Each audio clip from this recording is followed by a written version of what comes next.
હવે આપણે જાય છીએ ભૂમિ સીમાંકનની અંદર જે રીસર્વેથી 10 વર્ષથી ખેડૂત પીડાય છે અને 10 વર્ષથી દર વખતે દરેક માણસ અરજી કરે છે, અરજી કરતા બંધ થઈ ગયા. આપણે અનેક વિડીયોમાં કીધેલું કે દર વખતે અરજી કરી દેવી જોઈએ, કારણ કે નકર એવું માની લેવામાં આવે કે તમારો પ્રોબ્લેમ પતી ગયો છે.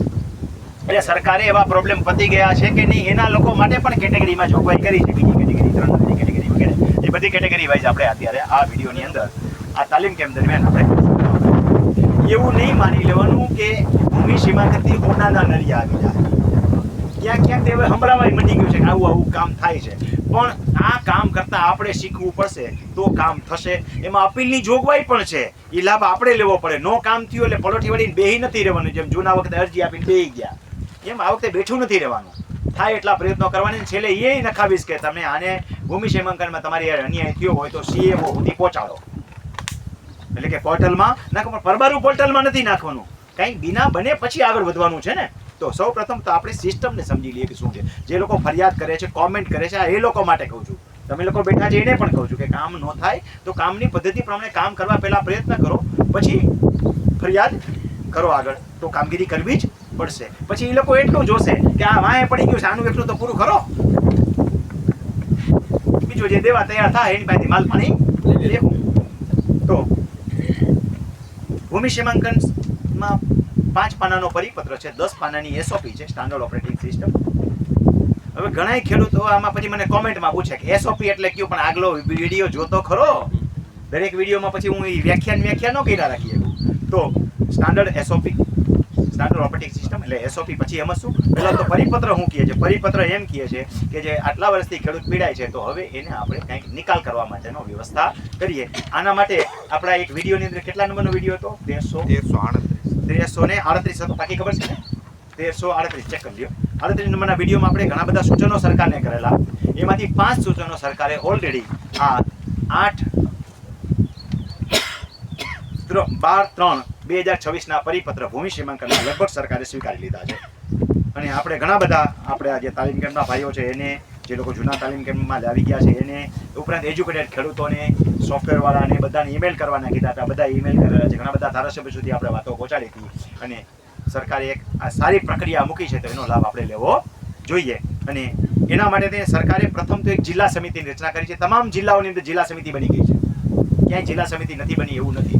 હજી ગ્રામ્ય લેવલની તાલુકા સમિતિઓ બનવાની ક્યાંક ક્યાંક બાકી છે અને ક્યાંક ક્યાંક બની ગઈ છે. એના ટાઈમ ટેબલ આવી ગયા છે. તો જિલ્લા સમિતિમાં કોણ હશે? તો જેને જિલ્લા સમિતિના કલેક્ટરના અધ્યક્ષ સ્થાને નિવાસી કલેક્ટર, પ્રાંત DILR સાહેબ, મામલતદાર સાહેબ, TDO, સંપાદન અધિકારી, સરદાર સરોવર એજન્સીના પ્રતિનિધિ, આટલી વ્યક્તિઓ. સરદાર સરોવર એજન્સીને હું કામ લાવવાની જરૂર હતી કે દરેક જગ્યાએ કેનાલો નીકળી છે ને દરેક ગામની અંદરથી, તો સંપાદનનો પ્રશ્ન પણ હારે હારે સોલ્વ થઈ જાય. એના કારણે જમીનની હારે જે કંઈ સંપાદન થતું હોય, કેટલામાં છે?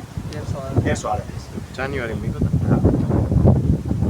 તો આના કારણે જે છે આ લોકોની આ કમિટી છે. પણ આ કમિટી પાસે સીધું નથી જવાનું. તમારી કેટલીક એવી કામગીરી છે કે જે આજ સંભાળશે. દાખલા તરીકે આપણે આગળ કીધું છે કે 9 નંબરની આગલી કેટેગરી જે છે એ જે લોકોને કેવું કહેવાય, સાથણીની જમીન મળેલી છે, એ સાથણીવાળાને કોણ સાંભળશે? માત્ર જિલ્લા સમિતિ સાંભળશે કબજામાં, બીજા કોઈ સાંભળશે નહીં. બાકીના બધા પ્રશ્નો જે છે, બાકી બધી કેટેગરી છે, કોણ સાંભળશે? તો નીચે ગ્રામ્ય સભાની કમિટી. આપણે આપણા 1338ના વિડીયોમાં કીધું તો ગ્રામ કક્ષાએ એક સમિતિ લેવો, અને એ જ પ્રમાણે ગ્રામ કક્ષાએ સમિતિ નીમી છે કે એના 9 સભ્યોમાં કોણ કોણ હશે? તો સરપંચ, અને સરપંચની અધ્યક્ષતામાં 5 સભ્યો નિમાશે. એટલે 5 સભ્યો એ, અને ત્યાર પછી જે છે એની ઉપર જે વ્યક્તિઓ નીમવાના છે એ બધા એની અંદર આવી જાય. અને આ લોકો સમિતિના 5 સભ્યો, સરપંચ, તલાટી, ગામના આગેવાન, સર્વેયર અને સર્કલ, આ વ્યક્તિઓ આખી સમિતિ ચલાવશે. ને તમામ કેટેગરી અહીંયા જ મૂકવાની છે, ખાલી એક સાથણી સિવાયની. તો આની અંદર શું શું કામગીરી કરવાની છે? તો ગામતળ ફિક્સ કરવાનું છે, ગૌચર ફિક્સ કરવાનું છે, સરકારી ટ્રાવર્સ, એટલે સરકારી તો બધું ફિક્સ કરવાનું જ છે ઓટોમેટિકલી. એમાં કાંઈ પણ દબાણ હશે તો એ ઓટોમેટિક ખબર પડી જશે, એ દૂર કરવાના રહેશે. એટલે કે કાગળ ઉપરથી દૂર કરવાના છે. એવું નથી કીધું સ્થળ ઉપરથી દૂર કરાવશે, પણ કાગળ ઉપર તો દૂર કરવાના છે. ચિંતા કરવાની જરૂર નથી. એમાં કોઈ પડબારી પેનલ્ટી નથી નાખવાની. પછી સૂચના આપવામાં આવે તો એ કબજા ખાલી કરવાના છે. અને તમે તમારે ત્યાં સુધી ખેડો, બીક રાખવાની જરૂર નથી. પણ કાગળ ઉપર બધું ચોખ્ખું થશે ને થવું જ જોઈએ. નદી નાળા વગેરે ફિક્સ કરવા. આપણે જે કીધું કે રસ્તા આમે જ કરો, સરકારે અહીં કીધું નદી નાળા ફિક્સ કરવા. આનો લાભ આપણે લેવાનો છે. એટલે કે આપણી બાજુમાં નદી નાળું નીકળતું હોય તો આપણે જ્યારે વાંધા અરજી મૂકીએ ત્યારે આપણે કહેવાનું છે કે મારી બાજુમાં આ પાછળ આ રીતની નદી છે. અને એક ગામ આખાનો ઓલો મેપ જે નીકળે છે એમાં નદી નાળા જોઈ લેવાના. આપણે નથી દોર્યા તો આપણે ગામ સમિતિને ધ્યાન દોરવાનું છે, જિલ્લા સમિતિને ધ્યાન દોરવાનું છે કે આ નથી દોરવાનું. ખબર છે ને, ખોટા નદી નાળા દોરાઈ ગયા છે, રસ્તા નક્કી આમ જ કરેલા. કે આપણે કહેવાનું છે રસ્તાનું કામ પણ થઈ જશે, પણ મોટાભાગે ખેડૂત કરશે નહીં. અત્યારથી મને ખબર છે એ જવાબદારી પણ આપણી છે તે ગામના ખેડૂતોની ભૂલવાળી. પણ આવું ખેડૂત પોતાનું નથી જોતું તો ગામનું ક્યાંથી જોવા બેસે? અને ગામનું તો એમ નક્કી કરશે સરપંચ, કરશે જવાબદાર માણસ, કરશે તલાટી, કોઈ નહીં કરે. તમારું કામ તમારે જ કરવું પડે. તો એ બધું થશે. તો હવે ડીએલઆર સાહેબને આ બધું આપશો એટલે એ આખી કામગીરી દફતરી કામગીરી સંભાળશે. દફતરે નથી કરવાનું, દફતરી કામગીરી સંભાળશે. એસએલઆર સાહેબ જે છે આ કામગીરી કરશે. ક્યાં થઈ ગયા છે એસએલઆર હુકમ રદ કરશે. હુકમ રદ કરશે ત્યારે નવી કામગીરી થશે ને.